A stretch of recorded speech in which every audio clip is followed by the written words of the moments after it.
Hello दोस्तों, स्वागत है आप सभी के मेरे यूट्यूब चैनल में। दोस्तों, आज के इस वीडियो में हम लोग पढ़ेंगे क्लास 10th के मैथ। पहला चैप्टर का नाम है बाबू वास्तविक संख्या। आज इसी के बारे में हम लोग डिस्कस करेंगे। इससे पहले हम लोग पढ़ चुके हैं पहला लेक्चर, ठीक है ना। पहला लेक्चर में हम लोग क्या क्या पढ़े बाबू? अंक किसे कहते हैं, संख्या किसे कहते हैं, अंक कितने प्रकार के होते हैं, संख्या कितने प्रकार के होता है, ठीक है ना। और कुछ परिभाषाएं भी पढ़े हैं संख्या से रिलेटेड, ठीक है ना। तो उसी का कुछ बचा है और परिभाषाएं संख्या से रिलेटेड, और कुछ परिभाषाएं अभी पढ़ना है हम लोगों को। तो चलिए दोस्तों, आज उसी के बारे में हम लोग पढ़ लेते हैं कि कौन कौन सा अभी हम लोगों को पढ़ना है संख्या से रिलेटेड परिभाषाएं, ठीक है ना। यानी हमारा आज सेकंड लेक्चर होने वाला है क्लास 10th के मैथ के बुक का। यही ठीक है ना, ये एनसीईआरटी बुक है। इसी बुक के आज सेकंड लेक्चर होने वाला है। पहला चैप्टर, जिस चैप्टर का नाम है वास्तविक संख्या है, जिसे इंग्लिश में हम लोग रियल नंबर बोलते हैं। क्या बोलते हैं बुक? रियल नंबर बोलते हैं, ठीक है। यहाँ पर हम लोग लिख लेते हैं वास्तविक संख्या। वास्तविक संख्या है, जिससे हम लोग इंग्लिश में रियल नंबर बोलते हैं। रियल नंबर बोलते हैं, ठीक है ना। इंग्लिश में क्या बोलते हैं बबुआ? रियल नंबर बोलते हैं, ठीक है ना। वास्तविक संख्या, इसे इंग्लिश में रियल नंबर बोलते हैं, ठीक है ना। पहला चैप्टर का नाम क्या है बाबू क्लास 10th का? तो रियल नंबर है वो, ठीक है ना। यानी वास्तविक संख्या है। आज इसी के बारे में हम डिस्कस करेंगे, ठीक है ना। चलिए, हम लोग पढ़े थे कहाँ तक? हम लोग आज पढ़ेंगे विषम संख्या के बारे में, ठीक है ना। विषम संख्या, विषम संख्या, विषम संख्या। विषम संख्या किसे कहते हैं, ठीक है ना बबुआ। विषम संख्या किसे कहते हैं? देखो यहाँ पर विषम संख्या, ठीक है ना। वैसी संख्या, वह संख्या, संख्या जो दो से पूरा पूरा पूरा पूरा भाग ना लगे, ना लगे, उसे विषम संख्या कहते हैं। क्या कहते हैं बबुआ? विषम संख्या कहते हैं, ठीक है। क्या कहते हैं? विषम संख्या कहते हैं। वह संख्या जो दो से पूरा पूरा भाग ना लगे, उससे हम लोग विषम संख्या कहते हैं। समझ में आ रहा है ना?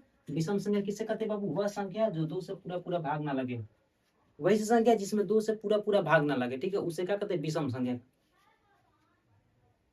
ठीक है। जैसे में लिखेंगे बाबू यहाँ पर, जैसे में, जैसे में हमारा क्या हो जाएगा बाबू? जैसे में हो जाएगा 1, 3, 5, 7, 9। ये सब क्या है बबुआ? विषम संख्या। ईटीसी डाल देंगे, यानी इत्यादि। समझ में आ रहा है ना? चलिए, अब हम लोग जानेंगे बबुआ भाज्य संख्या किसे कहते हैं। भाज्य संख्या, भाज्य संख्या, भाज्य संख्या किसे कहते हैं, ठीक है ना।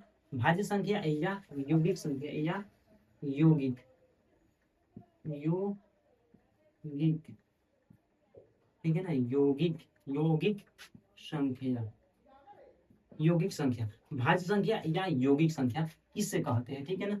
चलिए जान लेंगे भाज्य संख्या या यौगिक संख्या किससे कहते हैं। देखिए, वह संख्या, वह संख्या जिनका, जिनका गुणनखंड, गुणनखंड, वह संख्या जिनका गुणनखंड दो से अधिक हो, दो से अधिक हो, अधिक हो, उसे हम लोग क्या कहते हैं? भाज्य संख्या या, भाज्य संख्या या यौगिक संख्या कहते हैं, ठीक है ना। भाज्य संख्या किससे कहते हैं? वह संख्या जिनका गुणनखंड दो से अधिक हो, यानी दो से अधिक हो। जिस संख्या का गुणनखंड दो से अधिक रहता है ना, उसी को हम लोग भाज्य संख्या या यौगिक संख्या बोलते हैं। समझ में आ रहा है ना? चलिए, जैसे में हम लोग लिखेंगे बाबूगा, जैसे में लिखेंगे,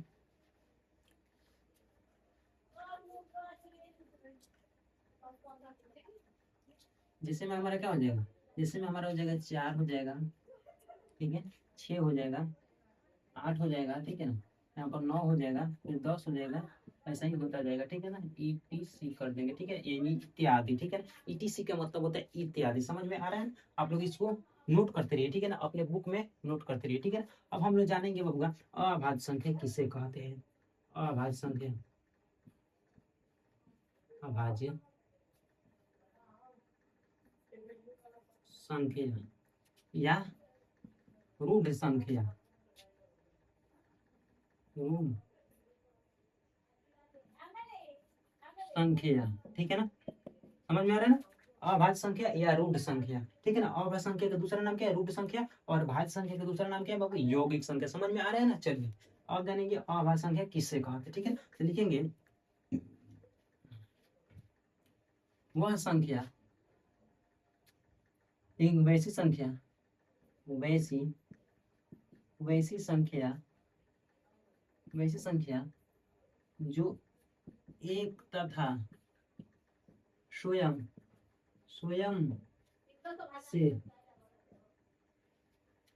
स्वयं से वह वैसी संख्या जो एक तथा स्वयं से, देखिए बाबू, अभाज्य संख्या किसे कहते हैं, अभाज्य संख्या, इसे हम लोग रूढ़ संख्या भी कहते हैं। यानी अगर आपसे कोई पूछेगा कि अभाज्य संख्या का दूसरा नाम क्या है, तो बोलना कि रूढ़ संख्या है, ठीक है ना। अभाज्य संख्या को इंग्लिश में क्या बोलते हैं बबुआ, तो प्राइम नंबर बोलते हैं, याद रखना क्या बोलते हैं, प्राइम नंबर बोलते हैं, ठीक है ना। चलिए अगर आपसे कोई पूछेगा कि अभाज्य संख्या या रूढ़ संख्या किससे कहते हैं, तो कैसे बोलना है आपको, देखिए, वैसी संख्या जो एक तथा स्वयं से भाग लगे, वैसी संख्या जिसमें एक तथा स्वयं से भाग लगे, स्वयं का मतलब है खुद के संख्या से भाग लगे, उसी को हम लोग बोलते हैं अभाज्य संख्या या रूढ़ संख्या। जैसे मैं यहाँ पर लिखेंगे बबुआ,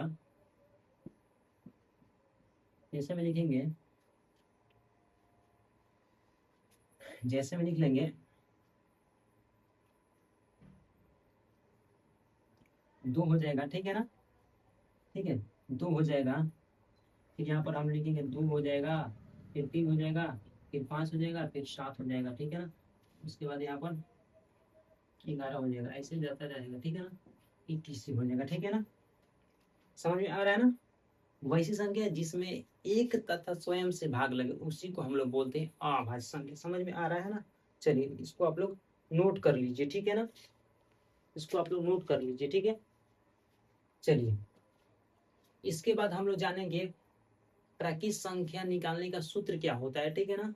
विषम संख्या निकालने का सूत्र क्या होता है, यानी फॉर्मूला क्या होता है, ठीक है ना, इसके बारे में हम लोग जानेंगे, ठीक है।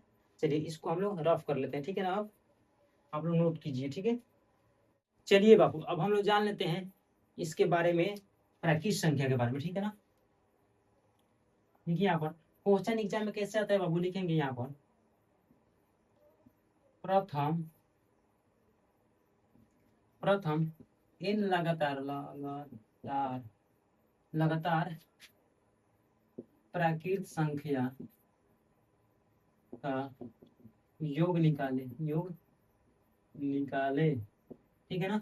प्रथम इन लगातार प्राकृत संख्या का योग निकाले, ठीक है ना। तो देखिए क्वेश्चन एग्जाम में कैसे पूछा जाता है कि प्रथम 20, ठीक है ना, लगातार लगातार प्राकृत प्राकृत संख्या का योग, ठीक है ना, योग निकाले, ठीक है। चलिए तो सबसे पहले जानेंगे प्रथम एन लगातार प्राकृत संख्या, यानी क्या बाबू, संख्या का योग, योग निकालने का फॉर्मूला बाबू क्या होता है, लिखेंगे यहाँ पर n इंटू एन प्लस 1 बाटा में क्या होता है बाबू, 2 होता है, ठीक है ना, क्या होता है 2 होता है। तो यहाँ पर लिखेंगे प्रथम, क्वेश्चन क्या है बाबू कि प्रथम 20 लगातार प्राकृत संख्या का योग निकाले। इसके लिए फॉर्मूला कौन सा लगाएंगे, देखो बाबू यहाँ पर लगाएंगे n इंटू एन प्लस 1 बट्टा 2 करेंगे, ठीक है ना। यहाँ पर देखो n की जगह पर आपको क्या रखना है, यहाँ पर n की जगह पर कितना है 20 है ना, तो इस सूत्र में हम लोग क्या करेंगे n की जगह पर 20 रख देंगे, ठीक है। यहाँ पर 20 रखेंगे, ठीक है ना। इसके बाद 20 यहाँ पर भी रखेंगे, 1 के 1 बट्टा में 2 है तो 2 के 2 करेंगे, ठीक है ना। जहां जहां n है ना वहां वहां हम लोग क्या करेंगे 20 रखेंगे, ठीक है ना। अब इसको जब हम लोग हल करेंगे तो 20, अब 20 को प्लस 21 हो जाएगा ना, ठीक है ना। इसके बीच में क्या बाबू गुना है, इसके बीच में क्या गुना है, यहाँ पर गुना डालेंगे, फिर बटन के 2 करेंगे। अब इसको जब हम लोग कटाएंगे ना तो 2 के पन्ना 20 कितना बार में 10 बार में 10 लिखेंगे, ठीक है ना। गुना कर लेंगे बाबू, तो 10 गुने 21 करेंगे तो कितना हो जाएगा 200, गुना कर लेंगे तो कितना हो जाएगा, यहाँ पर गुना कर लेते हैं 0 0 1 2 0 1 210 हो जाएगा बाबू, कितना हो जाएगा 210 हो जाएगा, ठीक है ना, 210 हो जाएगा। समझ में आ रहा है ना। चलिए 210 हो जाएगा, ठीक है ना। इसको आप लोग नोट कीजिए, ठीक है ना, 210 हो गया, ठीक है ना। फिर अगला क्वेश्चन कैसे पूछा जाता है एग्जाम में बाबू, फिर पूछा जाता है कि प्रथम प्रथम प्रथम 10 लगातार विषम संख्या का विषम संख्या का योग योग प्रथम 10 लगातार विषम संख्या का योग निकाले, ठीक है ना। इसके लिए हम बाबू फॉर्मूला क्या लगाएंगे, लिखेंगे यहाँ पर हल में, इसके लिए लिखेंगे प्रथम 10 लगातार विषम संख्या का योग बराबर लिखेंगे एन स्क्वायर। क्या होता है बाबू, एन स्क्वायर इसका फॉर्मूला होता है, ठीक है ना। क्या होता है बाबू, एन स्क्वायर फॉर्मूला होता है, ठीक है ना। एन की जगह पर कितना है बबुआ, यहाँ पर 10 है, तो क्या करेंगे 10 की जगह स्क्वायर करेंगे बबुआ, तो कितना हो जाएगा 100 हो जाएगा हमारा आंसर, करेक्ट आंसर, ठीक है ना। ये भी एग्जाम में क्वेश्चन कितना बार पूछ चुका है, ठीक है ना, आप लोग नोट करते रहिए, ठीक है ना। अगला हमारा क्वेश्चन है बबुआ, अगला हमारा क्वेश्चन है कि प्रथम प्रथम प्रथम 10 लगातार सम संख्या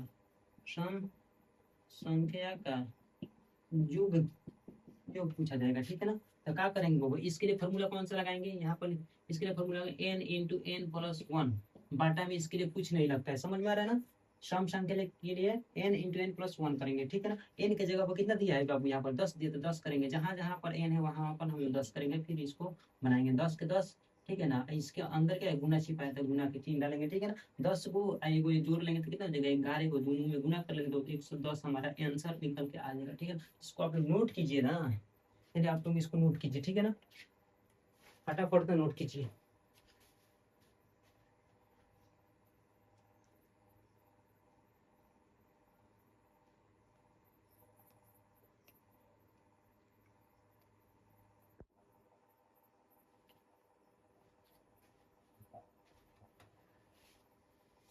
चलिए बाबू, हम लोग अब तीनों फार्मूला को लिख देते हैं, ठीक है ना।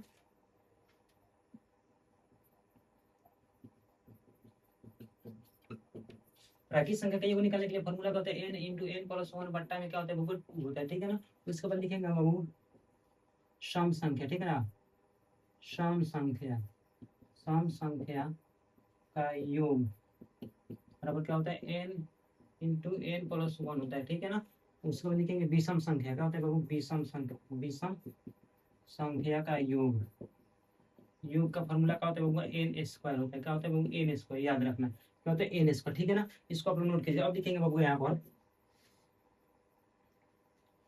सबसे छोटी छोटी प्राकृत संख्या एक होता है, याद रखना, ठीक है ना। सबसे बड़ी प्राकृत संख्या बबुआ क्या होता है, अनंत होता है, अनंत होता है, ठीक है ना। इसके बाद लिखेंगे बबुआ दो अंकों की सबसे छोटी प्राकृत संख्या 10 होता है, याद रखना। फिर चौथा नंबर लिखेंगे बबुआ 4 नंबर क्वेश्चन, ठीक है ना। चौथा नंबर लिखेंगे दो अंकों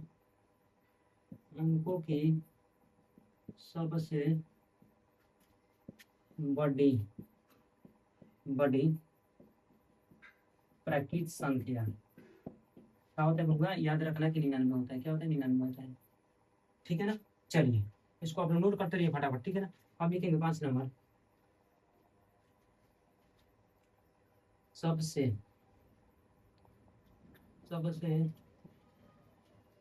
छोटी सम संख्या क्या होता है, याद रखना 2 होता है। अब लिखेंगे सबसे बड़ी, लिखेंगे सबसे बड़ी सम संख्या अनंत होता है। क्या होता है? अनंत होता है, अनंत होता है। ठीक है ना। चलिए 6 नंबर क्वेश्चन हो गया। 7वां नंबर लिखेंगे होगा। 7 नंबर क्वेश्चन का लिखेंगे। 7 नंबर क्वेश्चन लिखेंगे। 2 अंकों लिखेंगे। 2 अंकों की सबसे छोटी सम संख्या, सम संख्या का तो 10 से होता है। ठीक है ना। 8 नंबर क्वेश्चन लिखेंगे। 2 अंकों की सबसे छोटी बड़ी संख्या, बड़ी बड़ी का नाम होता है। लोगों की सबसे बड़ी बड़ी संख्या, संख्या क्या होता है बाबा? लोगों की सबसे बड़ी सम संख्या ना, सम संख्या क्या होता है? दलील में 98 होता है, याद रखना। क्या होता है? 98 होता है। ठीक है ना। आप लोग इसको नोट करिए। ठीक है ना।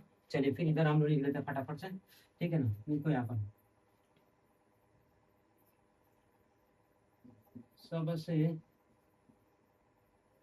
छोटी भाज्य संख्या, भाज्य संख्या 4 होता है। ठीक है ना। याद रखना कितना तक होगा? 4 होता है। ठीक है। इसको आप लोग नोट कर लीजिए। ठीक है ना। सबसे छोटी अभाज्य संख्या, भाज्य संख्या का जो होता है। सबसे सबसे हो गया यहाँ तक तो हो गया कंडीशन। सबसे सबसे छोटी, सबसे छोटी पूर्ण संख्या क्या होता है भगवान? पूर्ण संख्या 0 होता है। याद रखना 0 होता है। ठीक है ना। तो यहाँ तक आप लोग नोट कर लीजिए। ठीक है ना। यहाँ से एग्जाम में हमेशा 1-2 नंबर का प्रश्न पूछ ही जाता है। ठीक है ना। समझ में आ रहा है ना। तो आप लोग इसको याद कर लेना और अपने से भी याद कर लेना। ठीक है ना। चलिए इसको नोट करिए फटाफट से, इसको नोट कर लीजिए। ठीक है ना।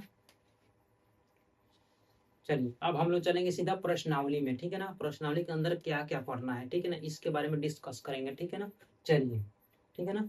यानी अब नेक्स्ट वीडियो में हम लोग बात करेंगे प्रश्नावली के ऊपर। ठीक है ना। कि प्रश्नावली के अंदर यानी एक्सरसाइज के अंदर क्या क्या पढ़ना है। ठीक है ना। तब तक के लिए थैंक यू। जय हिंद, जय भारत। आप लोग इसको नोट कर लीजिए।